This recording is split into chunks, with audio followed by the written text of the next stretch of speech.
अवस्था में प्रवाहित हो रही थी।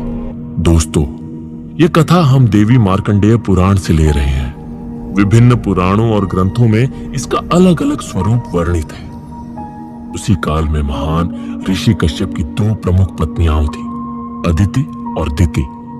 अदिति के गर्भ से उत्पन्न हुए देवता तेजस्वी, सात्विक और धर्म रक्षक। वहीं दिति की कोख से प्रकट हुए दैत्य अंधकारमय वर्ण, उग्र स्वभाव और अतुलनीय पराक्रम से युक्त। इन्हीं दैत्यों में दो महापराक्रमी भ्राता उत्पन्न हुए, शुंभ और निशुंभ, जिनके नाम से ही स्वर्ग लोक में कंपन होने लगता था और पृथ्वी पर भय का गहन साया मंडराने लगता था। और इन्हीं के मध्य खड़ा था एक सेनापति, जिसका नाम सुनते ही देवताओं के हृदय कांप उठते, ऋषियों की वाणी रुक जाती और स्वयं चित्रगुप्त अपनी दिव्य लेखा पत्री में उसके अनगिनत पापों को अंकित करते करते थक जाते। वह था रक्तबीज। समय के साथ शुंभ और निशुंभ का पराक्रम बढ़ता गया। उनकी महत्वाकांक्षा आकाश को स्पर्श करने लगी। दिति ने अपने पुत्रों को युद्ध कला, मायावी शक्तियां और अधर्म का उपदेश दिया।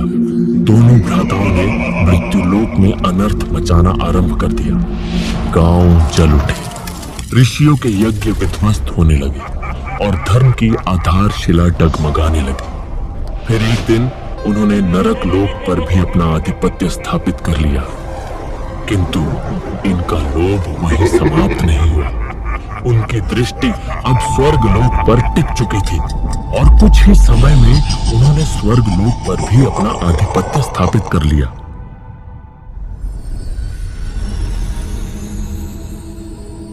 एक दिन शुंभ और निशुंभ के गुप्तचर जब भ्रमण के लिए विंध्याचल पर्वत पर भटक रहे थे, तभी उनकी दृष्टि एक दिव्य देवी पर पड़ी, जो सिंह पर आरूढ़ थी और मंद मंद मुस्कुरा रही थी। वहां थी देवी कौशिकी। गुप्तचर तत्काल भागते हुए अपने महाराज शुंभ के पास पहुंचे और बोले, हे महाराज, वरुण का वरुणास्त्र, इंद्र का ऐरावत, उच्छैश्रवा अश्व और समस्त सृष्टि का धन वैभव आज आपके अधीन है।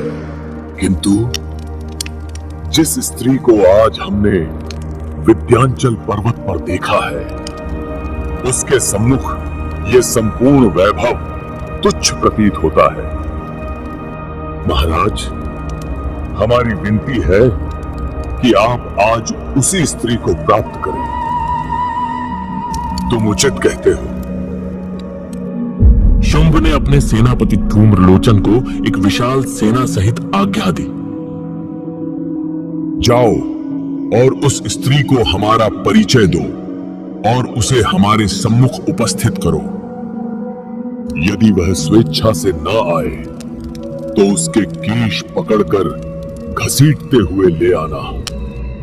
धूम्रलोचन आज्ञा का पालन करते हुए विंध्याचल पर्वत पहुंचा। असुरों की अपार सेना देख देवी मंद मंद मुस्कुराई। धूम्रलोचन ने गर्जना करते हुए कहा, हे सुंदरी, हमारे महाराज शुंभ और निशुंभ त्रिलोक के स्वामी है। समस्त देवता और संपूर्ण सृष्टि का वैभव उनके चरणों में है। अतः तुम हमारे साथ चलो और उनसे विवाह करो। देवी ने शांत भाव से उत्तर दिया, धूम्रलोचन, तुमने जो कुछ कहा वह निस्संदेह सत्य है, किंतु मैंने अज्ञानवश एक प्रतिज्ञा कर ली है कि जो पुरुष मुझे युद्ध में पराजित करेगा वही मेरा स्वामी होगा। यह सुनकर धूम्रलोचन क्रोध से उग्र हो उठा और देवी पर आक्रमण कर दिया। यह देखकर देवी का सिंह अपनी ग्रीवा झटकते हुए असुर सेना पर टूट पड़ी। क्षण भर में ही वह सेना जंगल में लगी अग्नि की भांति भस्म हो गई और देवी ने अपने त्रिशूल से धूम्रलोचन का संहार कर दिया। जब शुंभ को यह समाचार मिला तो वह क्रोध से दहाड़ उठा। उसने अपने दो सेनापति चंड और मुंड को आज्ञा दी, जाओ और उस देवी को बलपूर्वक मेरे समक्ष उपस्थित करो। यदि वो न आए तो उसका वध कर देना। आज्ञा पाकर चंडमुंड अपनी विशाल सेना सहित विद्यांचल पर्वत पहुंचे और देवी पर आक्रमण कर दिया। देवी का क्रोध अब सीमा पार कर चुका था। अत्यंत प्रचंड क्रोध से उनका शरीर श्याम वर्ण हो गया।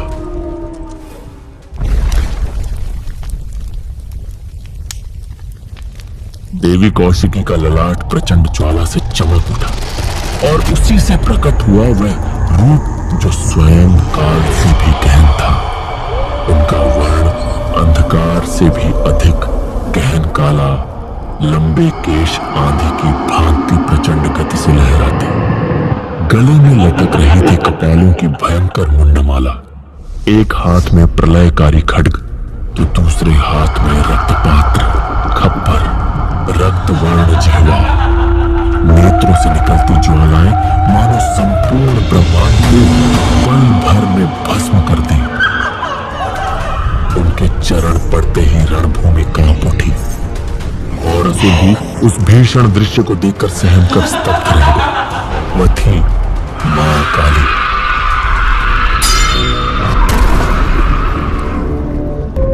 भयानक महायुद्ध छिड़ा। मां काली ने चंडभूमि की समस्त सेना का विध्वंस कर दिया। अंततः उन्होंने चंड और मुंड दोनों का मस्तक काटकर देवी कौशिकी के चरणों में अर्पित कर दिया। तब मां कौशिकी प्रसन्न होकर बोली, हे देवी, चूंकि तुमने चंड और मुंड का संहार किया है, अतः आज से तुम चामुंडा के नाम से विख्यात होगी। इसी कारण आज भी मां चामुंडा की पूजा भारत भर में की जाती है।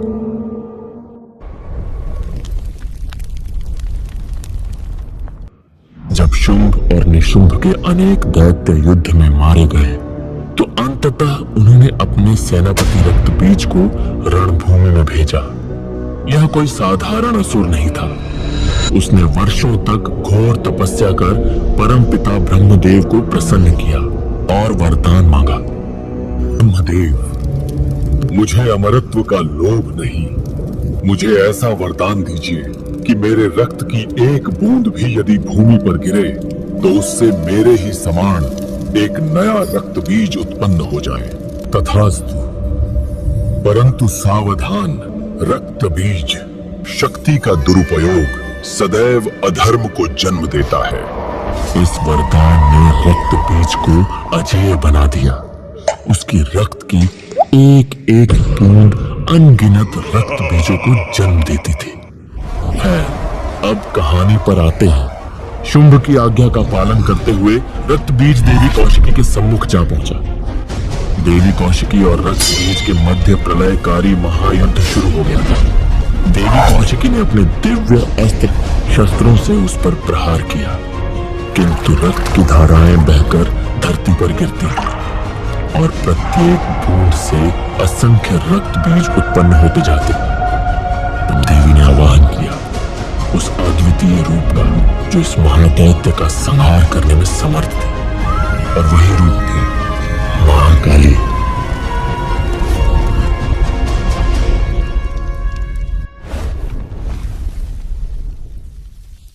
काल रात्रि के समान अंधकार से महाकाली का प्रचंड रूप प्रकट हुआ। वे बोली, बता देवी, अब तेरा कौन सा कार्य शेष रह गया है? हे कालिके, इस रक्त बीज के रक्त का पान करो और उसकी हर बूंद से जो असुर जन्म ले उसे भक्षण कर लो। यह सुनकर मां काली ने विराट रूप धारण किया। वे रणभूमि में कूद पड़ी। रक्त बीज महाकाली को देखकर ठहाका मारकर बोला, ये क्या? अब उस सुंदरी ने अपने स्थान पर एक और स्त्री को युद्ध भूमि में भेज दिया है। नारी तो अबला होती है। ए मूर्ख, अबला में ही परम बल निहित होता है। तुझमें यदि इतना पुरुषत्व का गर्व है तो आ से युद्ध कर। जिस वरदान के कारण तेरा अहंकार आकाश छू रहा है, वही मेरे सम्मुख तुच्छ सिद्ध होगा।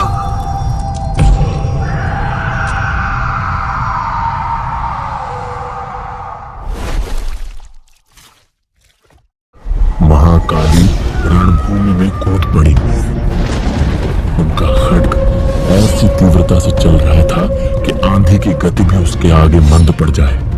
भयभीत स्वर में रक्तबीज चिल्लाया, ये कैसी शक्ति है?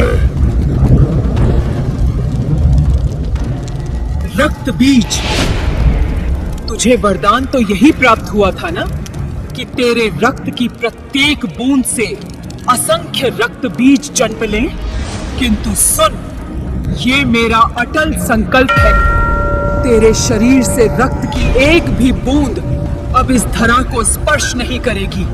तू देख, तेरे तथाकथित वरदान की मर्यादा मेरे प्रकोप की ज्वाला के सम्मुख क्षण भर में तुच्छ और निरर्थक सिद्ध होगी।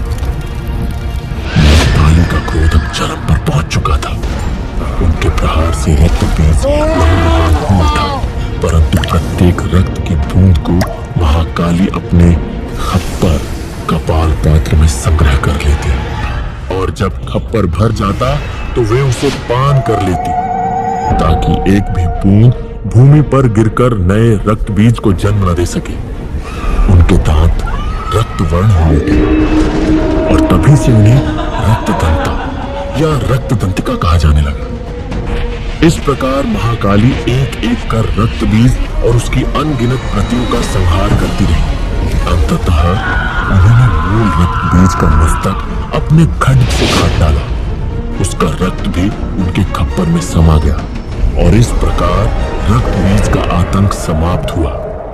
किंतु यह कथा यहीं समाप्त नहीं होती, क्योंकि शुंभ और निशुंभ अविशेष थे, जो भयभीत होकर नरक की अथाह गहराइयों में छिप गए थे। दोस्तों, इस प्रकार माता महाकाली ने रक्त बीज का संहार किया। और यदि आप जानना चाहते हैं कि शुंभ और निशुंभ का अंत कैसे हुआ, तो अपनी राय कमेंट में अवश्य लिखें।